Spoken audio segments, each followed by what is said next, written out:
Número 10. Camboya medieval. Una ciudad medieval perdida fue descubierta escondida bajo la jungla camboyana. Aunque la ciudad estaba perdida, los arqueólogos ya la conocían gracias a las inscripciones descubiertas cerca de Angkor Wat. Estas inscripciones tienen más de 1200 años y describen un lugar misterioso escondido debajo del denso bosque en la montaña sagrada llamada Nong Kulem. Sin embargo, incluso con las inscripciones, nadie sabía su ubicación exacta, al menos no hasta 2012, cuando un equipo de investigadores dirigidos por la Fundación de Arqueología y Desarrollo de Camboya utilizó un escáner láser aerotransportado para buscarla. Escanearon un área de aproximadamente 362.5 kilómetros cuadrados de densa selva e inexplorada, y efectivamente un paisaje urbano completo apareció a la vista. Estoy hablando de carreteras, templos, infraestructura urbana y cientos de otras ruinas. Existió entre los siglos 8 y 9 y puede haber sido una de las primeras capitales del gran imperio Khmer, llamado Mahendraparvata. Probablemente fue abandonado justo antes de que la capital fuera trasladada a Angkor, pero a pesar de que los investigadores han identificado la ciudad,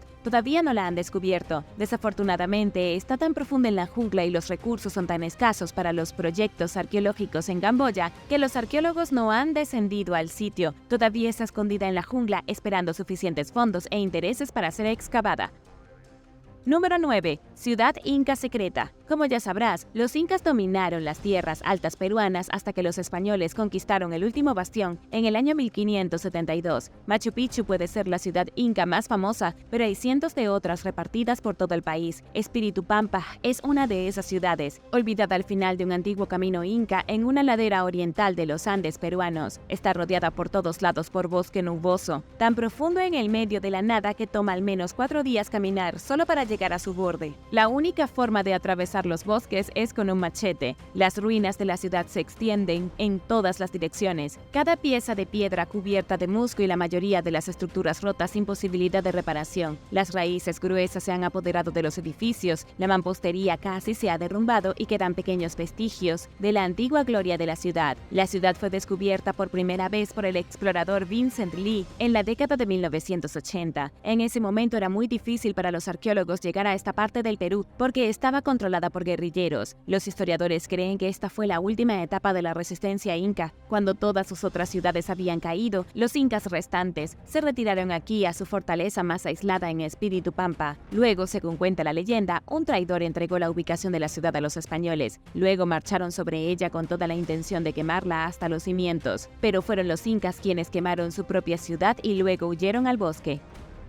Número 8. Ciudad de los Césares. La ciudad de los Césares, también conocida como la ciudad de la Patagonia, es una ciudad perdida que pudo o no haber existido alguna vez. Es un gran misterio porque aunque nadie ha encontrado técnicamente la ciudad, hay muchos relatos históricos que hablan de ella. Todos los relatos dicen que la ciudad estaba ubicada en algún lugar en la Patagonia, en un profundo valle entre Chile y Argentina. Era próspera, rica tanto en oro como en diamantes, y casi imposible de encontrar. Una de las leyendas es que la ciudad estaba rodeada por una niebla impenetrable que la mantenía oculta de los exploradores cansados. También hay una leyenda que dice que la ciudad permanecerá oculta hasta el final de los tiempos, como un refugio seguro para los nativos de América del Sur, que fueron tan terriblemente agraviados a manos de los conquistadores españoles. Ahora probablemente estés recibiendo vibraciones de la Atlántida o Shangri-La aquí, y si bien es cierto de que no hay registros de personas que hayan visto la ciudad con sus propios ojos, hay decenas de relatos de conquistadores y exploradores españoles que escucharon rumores sobre la ciudad. Ahora se la conoce como la ciudad invisible de América del Sur. Aparentemente es accesible a través de un pequeño camino entre dos enormes montañas, pero a pesar de lo mucho que la gente la ha buscado durante los últimos 500 años, la ciudad en sí o la confirmación de su existencia no se ha encontrado. ¿Crees que alguna vez se descubrirá la ciudad de los Césares? Déjame saberlo abajo en los comentarios. Pero primero, si eres un suscriptor que regresa, bienvenido de nuevo. Y si eres nuevo por aquí, también asegúrate de suscribirte y hacer clic en la campanilla de notificaciones, así no te perderás los próximos videos.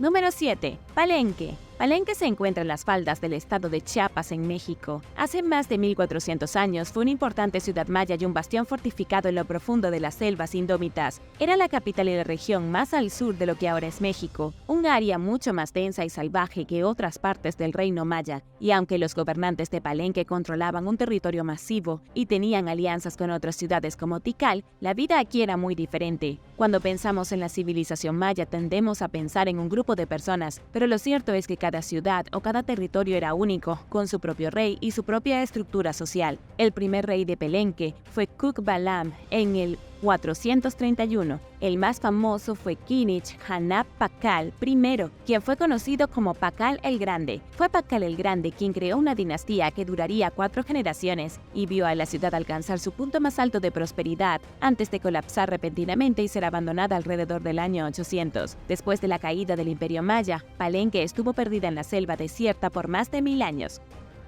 Número 6. Polonnaruwa. Polonnaruwa se construyó como la segunda capital más grande del imperio de Sri Lanka después de la destrucción de la ciudad de Anuradhapura en el año 993. Inicialmente se construyó como residencia real temporal, pero creció en el siglo X y se convirtió en las capitales de la dinastía Chola. Esto duró poco. En el año 1070, el rey del reino singalés conquistó la ciudad y exilió a los cholas. Luego la usaron como su propia capital durante los siguientes 300 años. En el siglo XII se emprendieron proyectos de construcción masivos y la ciudad creció aún más. Palacios, monumentos, hermosos parques y jardines. Incluso hoy en día, las ruinas conservadas de muchos de estos lugares siguen en pie, así como enormes estructuras budistas que alguna vez decoraron la ciudad. Uno de los mayores monumentos es una estructura sagrada llamada Gedije, que alberga una enorme estatua de Buda sin cabeza. En el año 1214, la ciudad selvática fue destruida. Una invasión de la dinastía Arya Chakrabarti del sur de la India y su señor de la guerra, el rey Kalingamaga, hizo que la ciudad ardiera hasta los cimientos. Esto resultó en la destrucción total de la civilización budista al norte de Sri Lanka.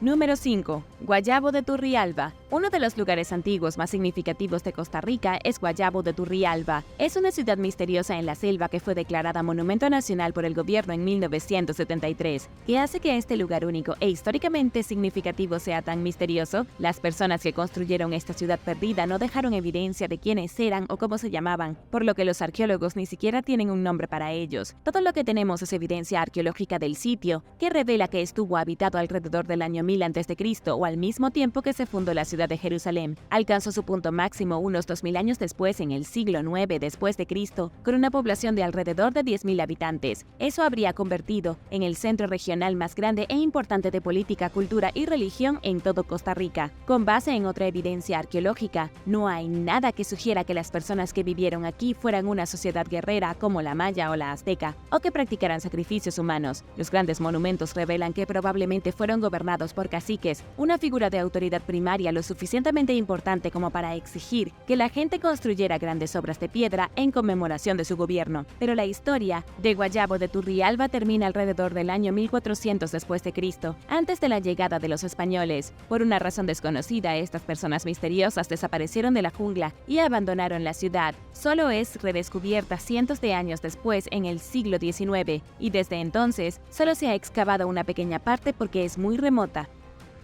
Número 4. Wiancunkham. En el año 1288, el rey Mangrai, de lo que hoy es Tailandia, trasladó la capital del antiguo reino Lana, de donde había estado en Chiang Rai, a Wiancunkham, ubicada a orillas del río Ping. Eso fue antes del actual reino de Tailandia e incluso antes del reino de Siam. Pero en el año 1296, el rey se dio cuenta de que había cometido un gran error al elegir la ubicación de la nueva ciudad. Al estar a la orilla del río tenía muchas ventajas, pero el área era propensa a inundaciones estacionales. No tuvo más remedio que crear una ciudad nueva que se convertiría en la moderna capital turística de Chiang Mai. Quizás has oído hablar de ella, o tal vez incluso has estado allí. Déjame saberlo abajo en los comentarios. Con Wiancunkham abandonada, se convirtió en una víctima de inundaciones anuales durante 700 años. Esto enterró a la ciudad perdida en la jungla varios metros bajo tierra. No se redescubrió sino hasta 1984, cuando se descubrió una colección de tablillas antiguas a unos 3.2 kilómetros del área metropolitana. Los arqueólogos se mudaron y comenzaron a excavar, y se sorprendieron al encontrar la antigua ciudad perdida. Desde su descubrimiento inicial,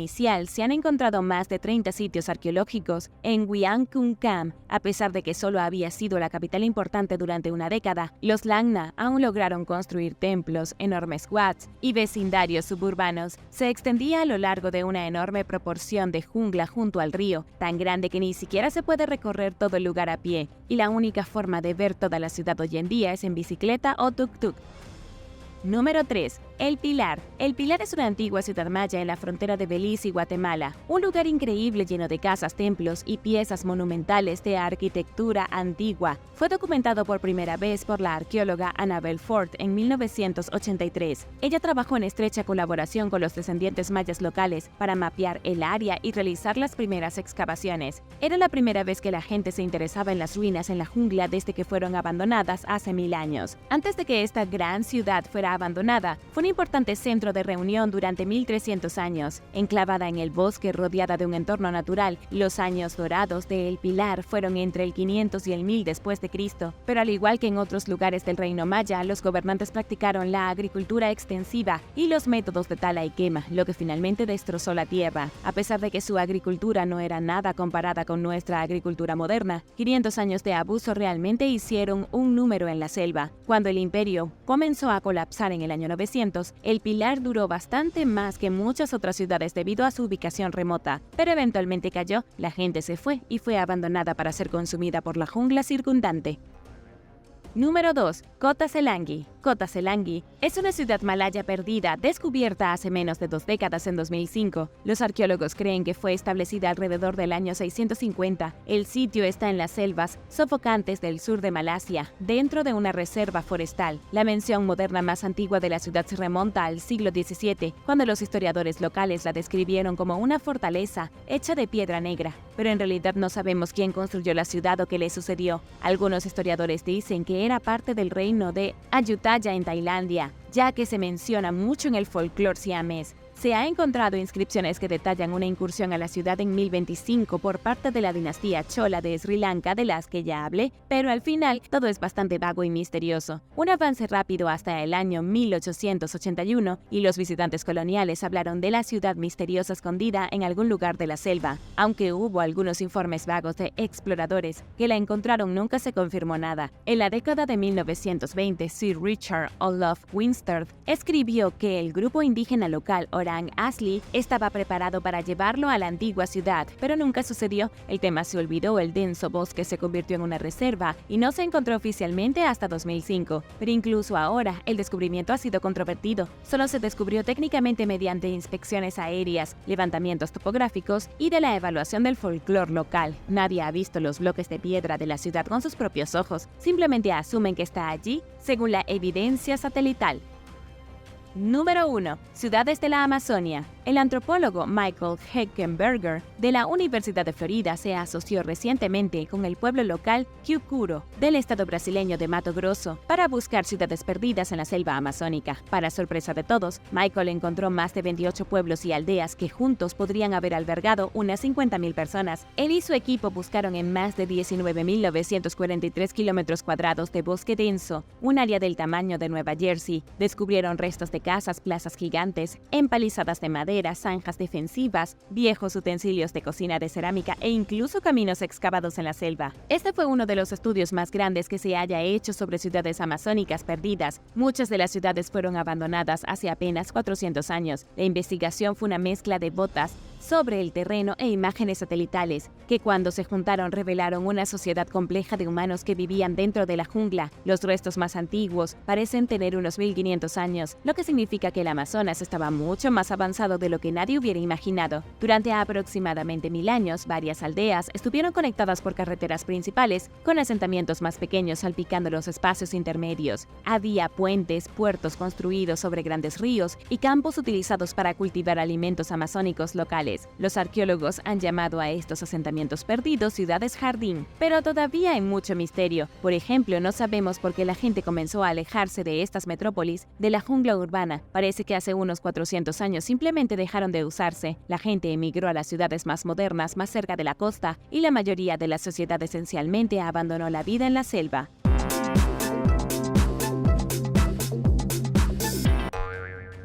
Número 10. La maldición de la momia. Cuando los arqueólogos desenterraron recientemente 168 sarcófagos en la necrópolis egipcia, descubrieron algo impactante. Se descubrió que algunas tumbas que habían estado sosteniendo los sarcófagos contenían maldiciones de momia que estaban inscritas en paredes de estas oscuras cámaras funerarias subterráneas, y estas maldiciones no eran muy amistosas. Estos descubrimientos se hicieron en Saqqara. Es una antigua ciudad de los muertos, un cementerio monumental, donde se han encontrado cientos y cientos de momias enterradas en cajas, tanto encima como debajo de la arena. Los 160 ataúdes fueron descubiertos recientemente durante un periodo de 3 meses, y esto es después de décadas de investigación. La egiptóloga Salima Ikram dijo que las maldiciones que se encuentran inscritas en las tumbas están allí principalmente para disuadir a los intrusos, una advertencia a las personas que querían profanar las momias y robar sus cosas. Una maldición dice que si una persona impura entra a la tumba, entonces el consejo de los dioses puede castigar al intruso y retorcerle el cuello. Una de las maldiciones se encontró en la tumba del visir real,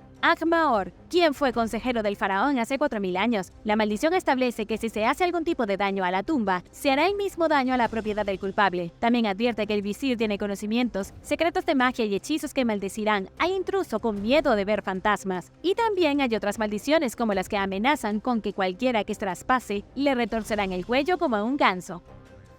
Número 9. La Dama del Mirón. Dentro de una tumba de más de 18.000 años, los arqueólogos han descubierto un mensaje oculto. Fue encontrado en una tumba en el norte de España, donde la misteriosa mujer llamada Dama Roja del Mirón fue enterrada hace aproximadamente 18.700 años. Los restos de la mujer fueron descubiertos originalmente junto a un bloque coloreado con pigmento rojo ocre. Fue enterrada con flores y junto a miles de artefactos de piedra y huesos de animales dispersos. Es un lugar de enterramiento importante porque es el primero que se encuentra en la época del Magdaleniense en la península ibérica. La edad magdaleniense abarca desde hace 19.000 años a 11.000 años. La mujer murió entre los 35 y 40 años, y ahora excavaciones recientes han descubierto lo que los arqueólogos creen que es su lápida. Es un gran bloque de piedra caliza que presenta un grabado triangular, que ha dado lugar al misterio más reciente. Los arqueólogos dicen que está destinado a representar el hueso púbico femenino. Es un mensaje oculto que los científicos no entienden completamente. Sabemos que esta era una mujer muy importante en su comunidad, quizás la líder, pero nadie sabe por qué se dejó tallado un hueso pélvico en la lápida. Podría haber sido algún tipo de símbolo de poder femenino, pero los investigadores aún están un poco confundidos.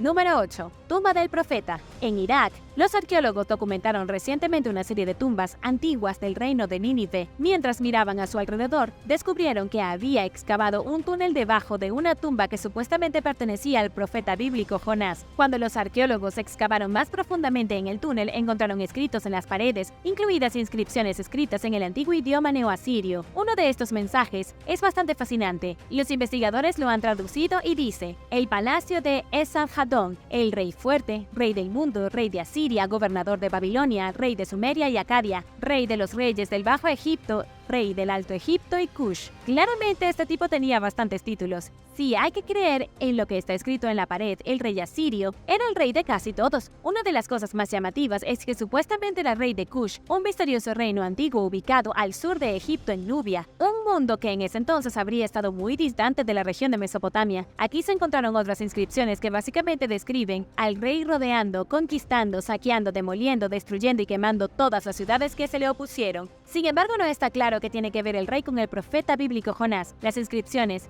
se encontraron debajo de la tumba de Jonás en el túnel que Isis había volado en pedazos en 2014. Jonás está en el Corán como predicador de la ciudad de Nínive y supuestamente fue tragado por una ballena gigante.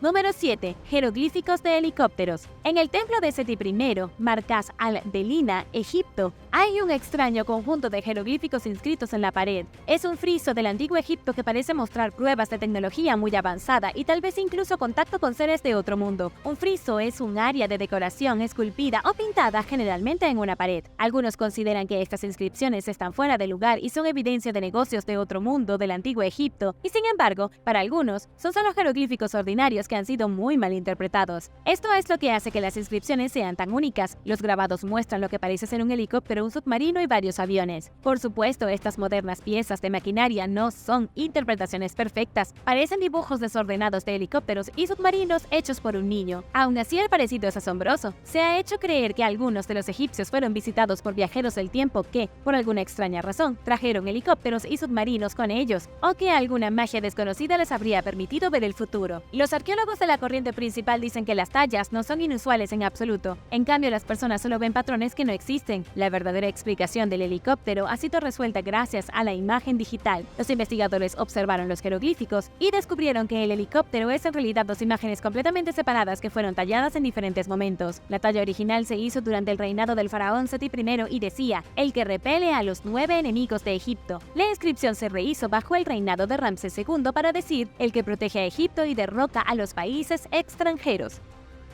Número 6. La tumba de la copa de Néstor. Dentro de una antigua tumba griega de hace 2800 años, los arqueólogos han encontrado un artefacto intrigante llamado la copa de Néstor. La copa es fascinante por una inscripción en la vasija de barro. Según investigadores de la Universidad de Brown, el texto en la copa dice más o menos: soy la copa de Néstor, buena para beber. Quien beba de esta copa vacía será presa del deseo de la diosa Afrodita bellamente coronada. Se supone que esta inscripción es una broma, una referencia cómica al legendario rey Néstor, que era un personaje de los famosos poemas épicos de Homero, la Ilíada y la Odisea. En la historia, Néstor bebe de un cáliz dorado gigante con el poder mágico de restaurar su fuerza. Por supuesto, esta copa probablemente no contenía ningún brebaje mágico, pero sigue siendo un artefacto importante porque su inscripción es uno de los ejemplos más antiguos conocidos del alfabeto griego escrito en el alfabeto eubeo. Pero, ¿quién fue exactamente enterrado en esta tumba? Ha sido un misterio porque los investigadores primero pensaron que era un niño enterrado con este extraño artefacto, pero un análisis más reciente mostró que los investigadores pensaron que eran huesos de niños y eran en realidad huesos de 3 adultos humanos. Aún se desconoce qué tiene que ver la copa y su inscripción con estas personas. Y ahora, el número 5. Pero primero es hora de agradecer. Gracias a todos nuestros suscriptores por ver el video y pasar tiempo con nosotros en nuestro pequeño rincón de internet. Y si eres un suscriptor que regresa, bienvenido de nuevo.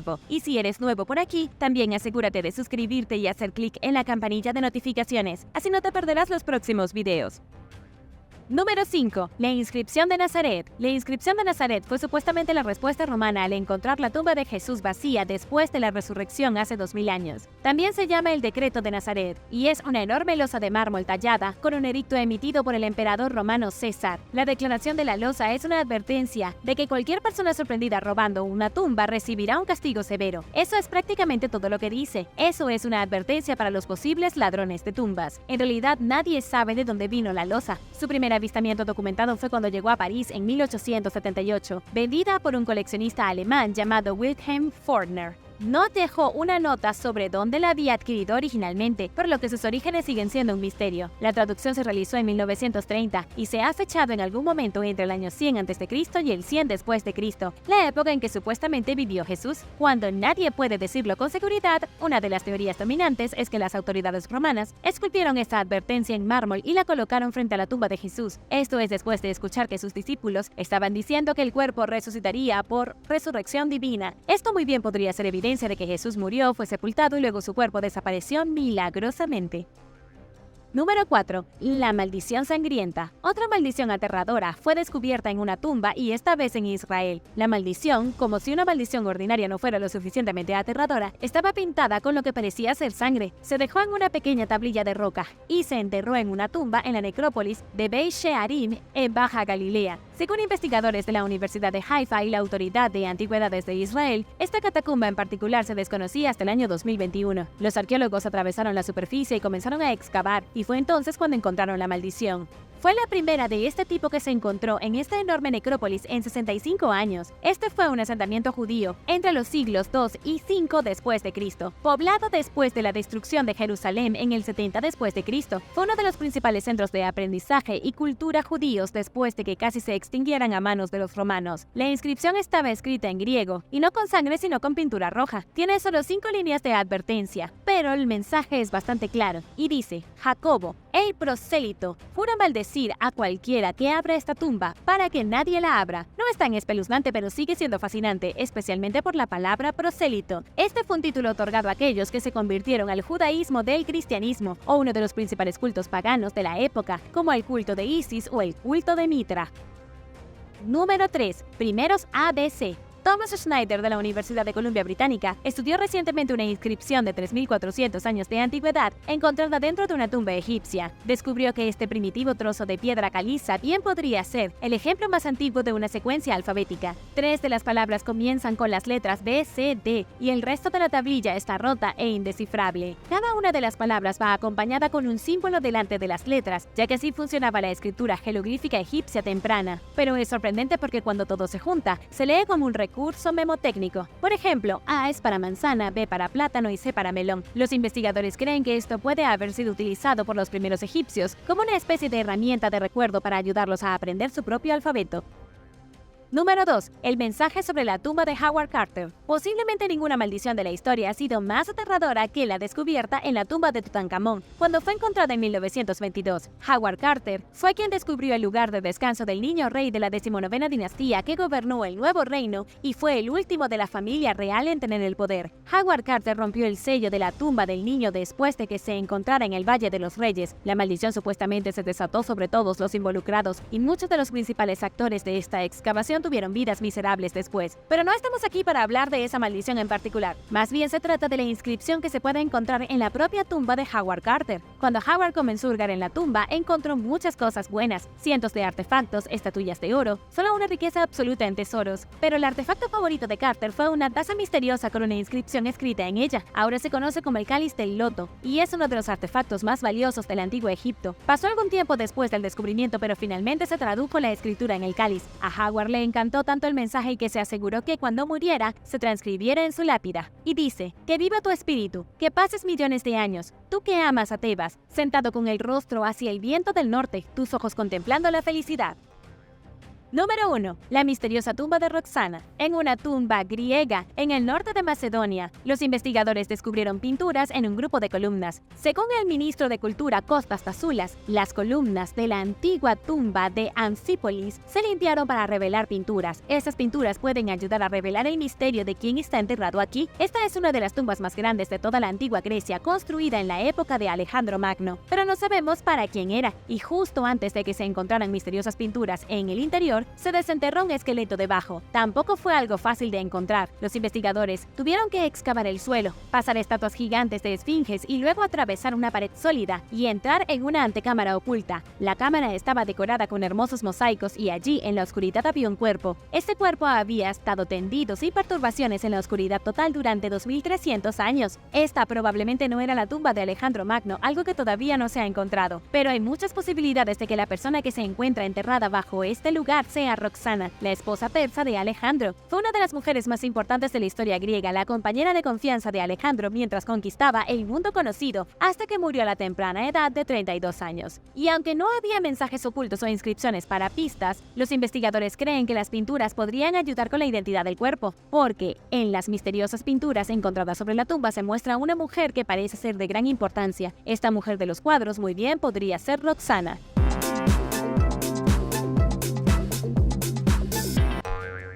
Número 10. Invasiones bárbaras. Hubo muchas maneras diferentes en las que el Imperio Romano colapsó gradualmente, pero si no hubiera sido por las invasiones bárbaras que comenzaron alrededor del año 200 a.C., probablemente no se habrían derrumbado tan violentamente. Los bárbaros eran los pueblos germánicos que vivían fuera de las fronteras del Imperio Romano Occidental y comenzaron a trasladarse al territorio romano. Estas eran tribus que empuñaban hachas de batalla y se originaron en la costa del Mar del Norte, cerca del territorio vikingo. Eran descendientes de la cultura Cordedware, un gran pueblo que vivió en la oscuridad hasta que de repente dejó de hacerlo. El pueblo germánico tenía la desventaja de no pertenecer a una sola civilización importante. Su gente había sido aplastada durante la Edad de Hierro por los celtas y los ilirios, y con el paso de los años se habían convertido en poco más que bandas nómadas. Pero para el 200 a.C. su número aumentaba, el clima empeoraba en el norte y era hora de que se mudaran a mejores tierras en el sur. Antes de que comenzara la verdadera invasión, el Imperio Romano ya había sido más o menos tomado por el pueblo germánico. Ya eran parte de su sociedad como inmigrantes. Muchos de ellos eran reclutas de las legiones, capturados y obligados a ser esclavos en el Imperio Romano. Incluso los emperadores tenían bandas de mercenarios bárbaros para protegerlos. Lentamente los bárbaros invadieron las fronteras romanas, aparecieron en Carintia en el 113 a.C., luego llegaron al sur de Francia y finalmente a Italia en el año 102. Pero estos eran solo grupos marginales, pequeños grupos de población que se mudaron y se establecieron. No sería hasta el año 150 después de Cristo cuando los disturbios entre las tribus que vivían a lo largo de las fronteras romanas iniciaron una guerra. Roma se encontró rodeada por estos innumerables tesoros que se habían arraigado a lo largo de los bordes, y antes de que pudieran detenerlo, Roma ya estaba acabada. Francia estaba ocupada por los francos, los sajones estaban en Gran Bretaña, los vándalos en España y los godos descendieron sobre Roma, que marcó el comienzo del fin del Imperio Romano.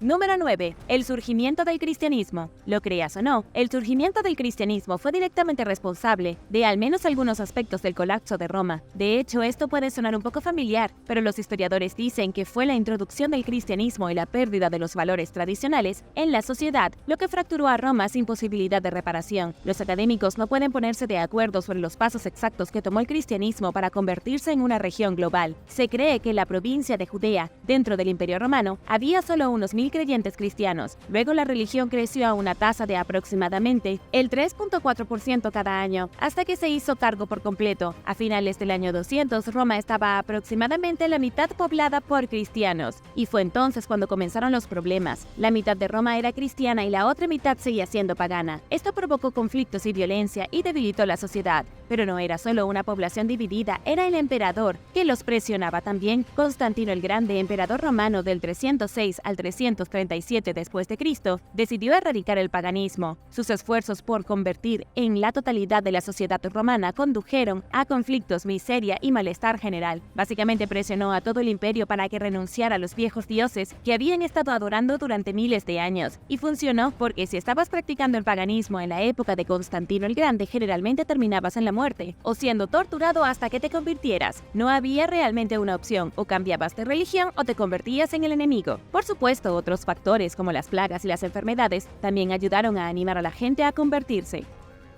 Número 8. Demasiados emperadores. Había demasiados emperadores en Roma y había mucha rotación. Los emperadores no vivían mucho tiempo, lo que realmente no ayudó a la estabilidad. De hecho, los historiadores dicen que los emperadores romanos tenían más posibilidades de morir de una muerte espantosa que un gladiador. Cada gladiador que entraba en la arena tenía más posibilidades de sobrevivir hasta la vejez que un emperador romano de sobrevivir su primer año de gobierno. Entre los años 14 y 395, 43 de los 69 emperadores sufrieron muertes violentas, muertos en batalla o asesinados. Eso era un enorme 62%. Aquí hay algunos ejemplos inquietantes. El emperador Publio Septimio Geta murió en el año 211, a los 21 años, cuando su hermano lo mandó a degollar en brazos de su propia madre. Luego su hermano, Caracalla, fue asesinado 6 años después mientras usaba el baño a un costado de la vía pública. César Marco Aurelio, Cómodo Antonino, otro emperador famoso que murió en 192 después de que le enviaran un luchador para estrangularlo mientras se bañaba. Calígula gobernó durante 4 años, Tácito durante 6 meses. Didio Juliano gobernó durante 2 meses y 6 días, y la lista sigue y sigue. Básicamente, ser emperador romano era jugar a la ruleta rusa. El gobernante promedio duraba alrededor de 8 años, y cuando la muerte estaba tan cerca, era difícil para ellos cuidar del imperio, cuando ni siquiera podían mantener su cabeza.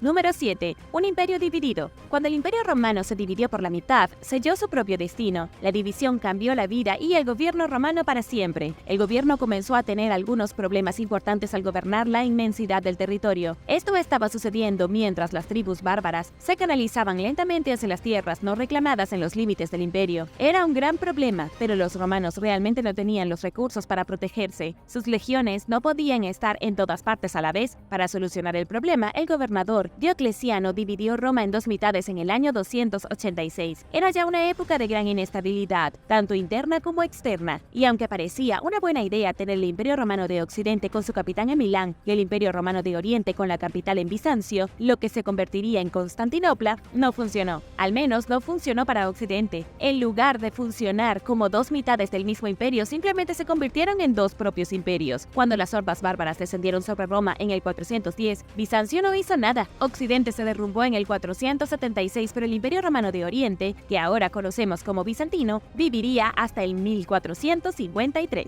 Y ahora el número 6. Pero primero es hora de agradecer. Gracias a todos nuestros suscriptores por ver el video y pasar tiempo con nosotros en nuestro pequeño rincón de internet. Y si eres un suscriptor que regresa, bienvenido de nuevo. Y si eres nuevo por aquí, también asegúrate de suscribirte y hacer clic en la campanilla de notificaciones, así no te perderás los próximos videos. Número 6. Avaricia e impuestos. La codicia y los impuestos jugaron un papel importante en el colapso de Roma. Ya sabemos que los bárbaros fueron minando lentamente el imperio hasta que estuvieron lo suficientemente cerca como para atacar su corazón. Pero esto solo fue posible gracias a los mismos romanos, quienes habían sido exprimidos tanto por sus emperadores que realmente no les importaba lo que sucediera, siempre y cuando no murieran. Mucho de esto tenía que ver con los impuestos. Las personas más ricas de la sociedad se beneficiaron del arduo trabajo de los menos afortunados. La fortuna de Roma estaba originalmente en la tierra, pero esta dio paso a la riqueza a través de los impuestos. Cada provincia impuso una buena suma de impuestos a sus agricultores y otorgaron ese dinero a los grandes de Roma. El problema de los impuestos era tan grave que muchos agricultores abandonaron sus tierras y se vendieron como esclavos. La idea era que, dado que los esclavos no podían pagar impuestos ni poseer tierras, pero tenían que hacer el mismo trabajo que el agricultor, era menos estresante vivir la vida como un esclavo romano. Esto se convirtió en un problema tan grande que el emperador Valente lo declaró ilegal en el 368. No obstante, el daño ya estaba hecho. Cuando tu propia gente prefiere ser esclavos que pagar impuestos, claramente algo anda mal. Número 5. Ciudadanos perezosos e indiferentes. Existe la teoría de que los ciudadanos romanos se volvieron perezosos y apáticos con su propio imperio, lo que le permitió su colapso. Ya sabemos que le estaban cobrando impuestos al máximo y que los estaban obligando a convertirse de su religión tradicional al cristianismo. Son dos temas sociales que causaron bastante tensión en Roma. Sin embargo, se creía ampliamente que ni siquiera valía la pena rescatar la civilización en el momento del colapso. Al igual que hoy, la sociedad de la gente se creía olvidada y aplastada bajo el pie de su gobierno. Sabían que solo los ricos y poderosos prosperaban, y eso los hizo completamente indiferentes a los problemas del imperio en su conjunto. Si tienes hambre, ¿a quién le importa lo que está sucediendo en la cima? Y a medida que pasan los años y el imperio se hacía más grande y los emperadores se volvían más codiciosos, la gente sufría más. Esto fue especialmente cierto para los soldados romanos. Cuando los hombres regresaban del ejército, por lo general se encontraban sin trabajo y sin hogar. Así fue cuando la caída llegó rápidamente. A la mayoría de los ciudadanos no les importó. Se volvieron perezosos, odiaban su propio gobierno y buscaban un cambio.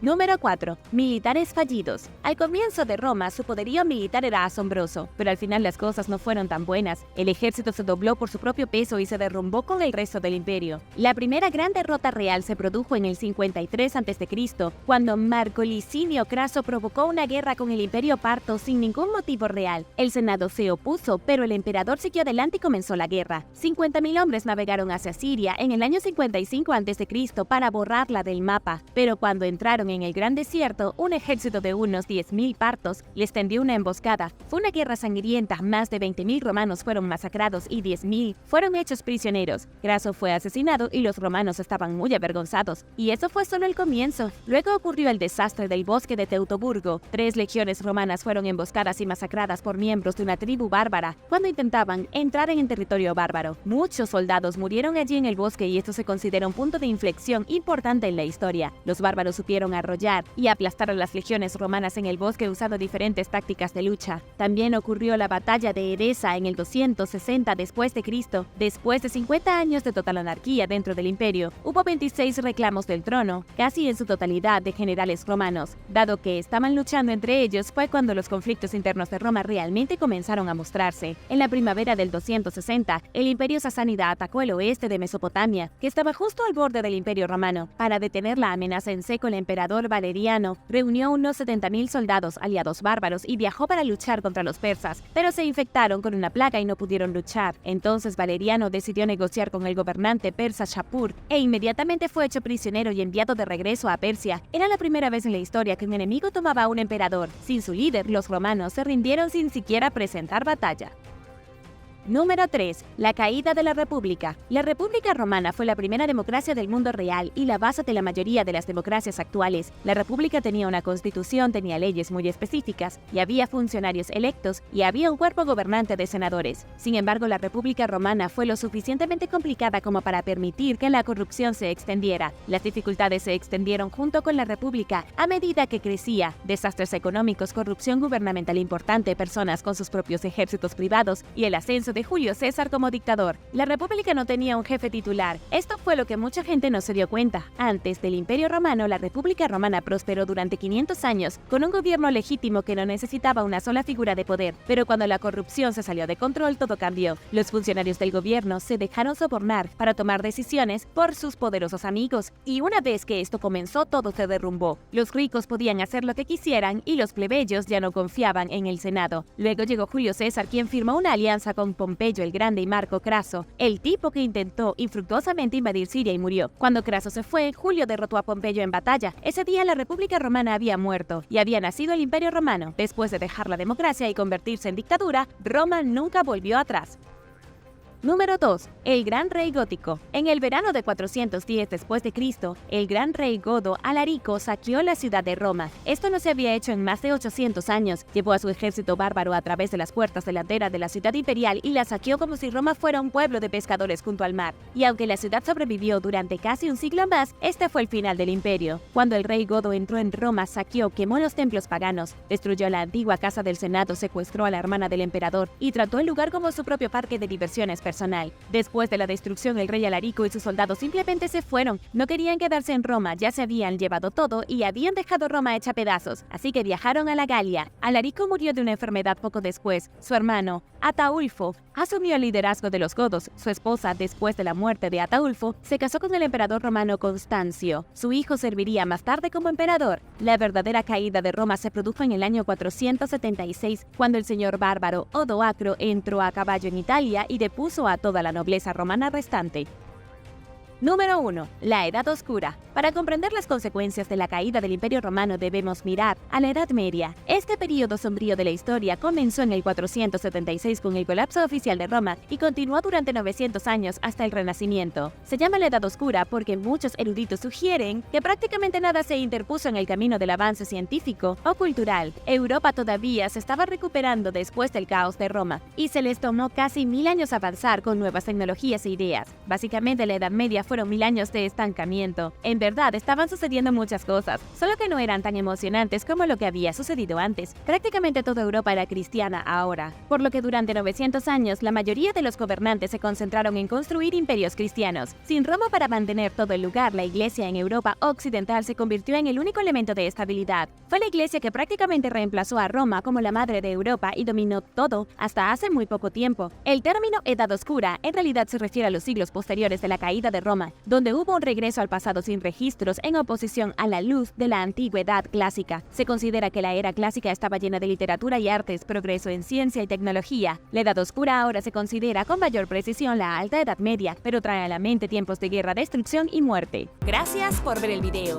¿Cuál es tu momento favorito en el Imperio Romano? Déjame saberlo abajo en los comentarios. Y no olvides darle me gusta al video. Asegúrate de suscribirte antes de irte y nos vemos la próxima vez.